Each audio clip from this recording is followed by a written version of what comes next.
Cook Eat is proudly sponsored by StopFoodWaste.ie and Bord Bia. Grow Cook Eat is proudly sponsored by Bord Bia and StopFoodWaste.ie. It's the height of summer and we're having a kale of a time. So it's looking great. Yeah, however, Yeah.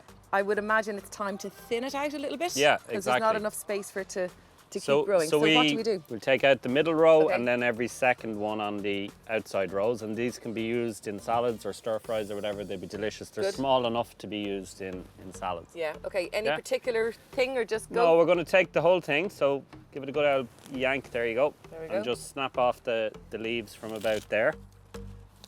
Okay, will you get those ones? I will. So these will go into the kitchen at Grow HQ. Yeah. You're going up to the garden with them. Yeah, last thing is just we need to keep it covered over. And I want to go check on mine in the container. Okay. Cool.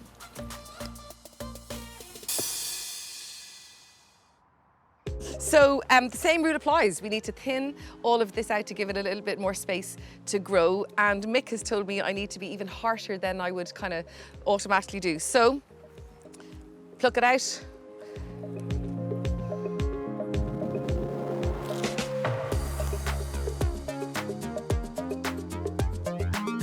Okay, that's it.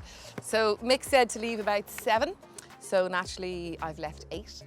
And in about a month's time, these guys are going to be really good and ready to harvest. And to be fair, look at the size of this small little container that's just going to produce a load of lovely kale for salads. So all that's left to do is to put it back in the shade. And let's hope this weather keeps doing its thing.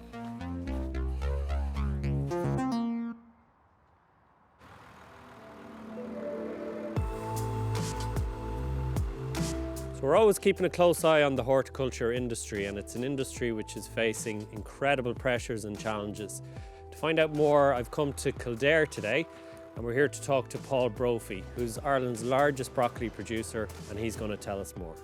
The scale of production has got so big that has created opportunities for myself, but also barriers to the next generation for entry into the business, because now to start you have to hit the ground running, have all those standards in place for a customer to do business with you. That's very difficult for a young person to start out into today.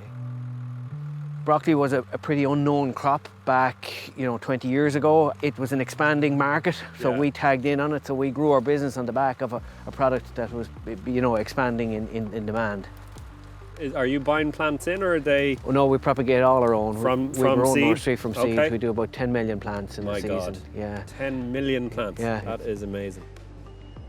The broccoli comes into the fields, it's put into the fridges, it's pre-cooled for 24 to 48 hours, then it's taken out and it's prepared here to the customer specifications. Okay. The stalk is trimmed and any blemishes on the heads are taken out. Okay. Then it goes across to the packing lines where it's shrink wrapped and heat sealed, labelled and finished out to the customer's requirements. What sort of state is the horticulture industry in at this stage? Not a great position. I mean, if you look at the numbers, in 15 years we've declined from over 400 producers down to about 160. We don't tend to value veg as much as we do other food sources, dairy and meat and so on. I mean, is that reflected in how consumers sort of feel about veg in general? Traditionally, there was always a history of where when there was gluts of product, people sold off product at good value. But we've moved away from good value to cheap. Cheap isn't Too good. cheap, do you think? Too cheap. We undervalue ourselves so much. When you look at some of the big brands out there, that wouldn't be allowed to be done to to those big brands, and yet we're chipped away at because we're individual fragmented growers who are very vulnerable. So you have to really operate to there. We're price takers, not price makers. Yeah. What can consumers do then? I mean, we've got to be supporting these amazing crops. Ask the question, is it Irish? Is it in season? Am I making a good decision that's good for the country? If it's locally grown, it has to be more nutritious. There's less air miles, there's less impact on the environment. From a climate change point of view, we can't continue to do what we're doing. Yeah. We all love to have choice, but not choice to the detriment of the world, This is a truly, truly seasonal, local produce that we can eat. It's right on our doorstep. It's creating jobs, creating value in our community. And Paul, he probably wouldn't like me saying this, but Paul and local growers like him and his farm. It should be treated like an absolute cathedral because the work he's doing is immense. And I think as consumers, we really, really need to get in and support them. Demand Irish produce like this and only select it when it's on the shelves in front of you. You're eating food that's really at its healthiest, it's most nutritious, and it's freshest, and obviously it's completely delicious.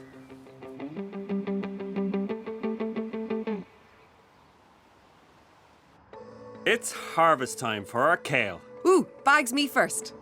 So first of all, I'm going to harvest the oldie trusty colander. So you hold the newer growth in the centre, because what you don't want to do is like pull out the whole plant and then you're scuppered.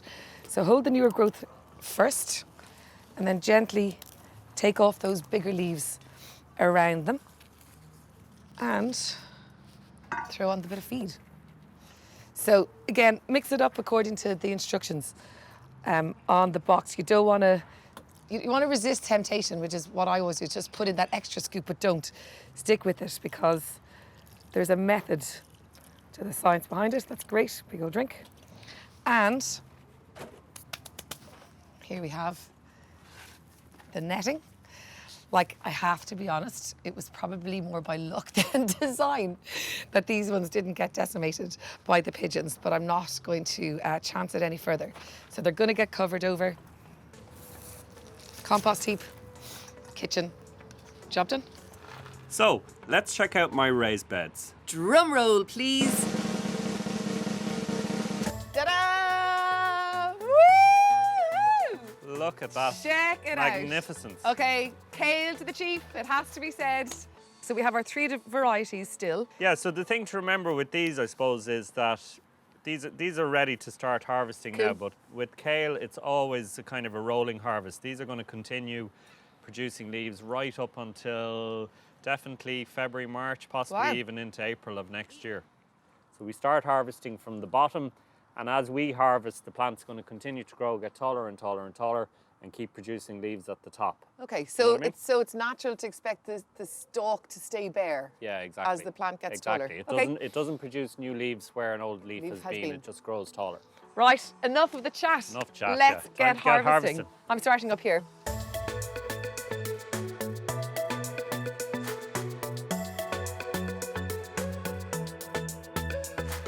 Okay, Right. that That is is amazing, isn't a it? shed load And that's of just kale. from what, three plants, 2.5 plants? Yeah. And months of this to come.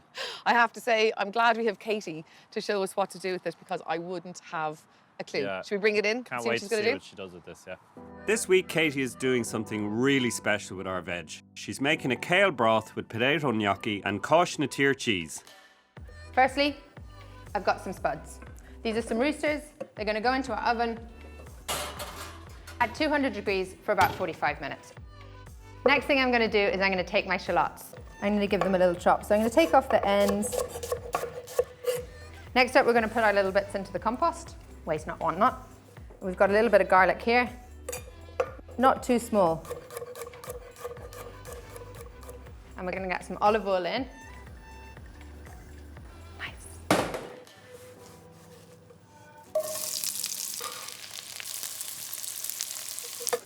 We're going to give this a little stir and let it brown and caramelize slightly.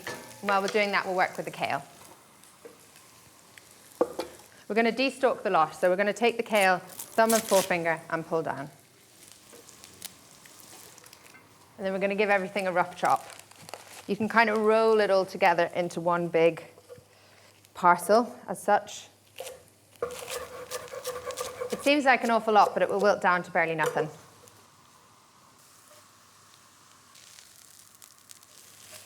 So next I'm going to get my veg stock in. I've got some already done here. So we're going to leave this on the heat for about 2 minutes. We want to keep the leaves nice and green, but we don't want any of the veg stock to evaporate. So here are some roosters.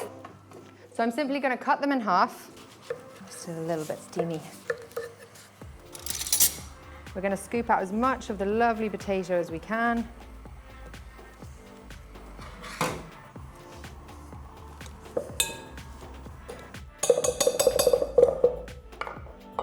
And then we've got some flour here. I'm just going to use one of these eggs. When you're mixing your gnocchi, you want to be careful to not over-mix it because otherwise you get really stiff gnocchi pieces. That's lovely. And then we're going to put a little bit of salt and some pepper in as well.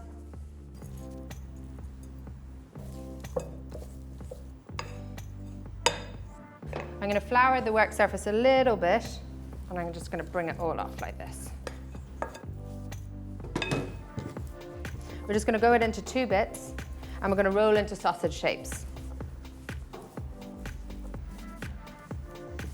I'm just going to chop up my little pieces roughly into about like 2 centimeter little pillow shapes. And we've got some boiling water which has a little bit of salt to it. It's really nice, loads of bubbles in it. And we just drop them straight into the water. It usually takes just under 2 minutes, but we know that they're done when they rise to the top. So these guys are coming to the top. So we've got our kale broth here, which we're about to whiz a little bit.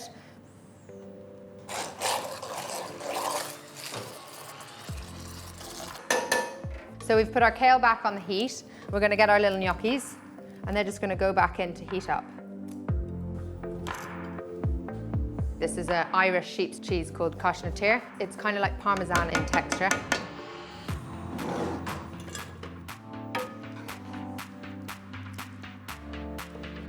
And then we're just going to finish off with a little bit more of the cosnatír. And there we have it. It's a kale broth with potato gnocchi and cosnatír cheese.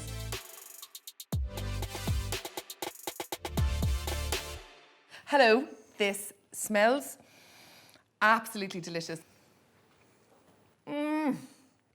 Yum, this is far better than a kale juice. So good. And all of this can be grown in the garden, can't it? We've got everything in there. Yeah, like that's what's amazing. You've got, you know, shallots, onions, garlic, potatoes, Yeah. kale. It's kind of like an Irish It's a real homegrown stew almost, yeah. you know. So this is definitely one of the easiest veg to grow, whether it's just in your containers or you have a bit of If you can space keep the outside. pigeons away, yeah. Yeah, well, and nothing a bit of fleece won't sort out at the end of the day. So yeah, put away the NutriBullet. Kale a chance. Kale to the chief. As we tuck in, log on to growcookie.ie for all the information you'll need to get your kale on. See you next week back in Grow HQ when we will be growing a beanstalk to rival Jack's.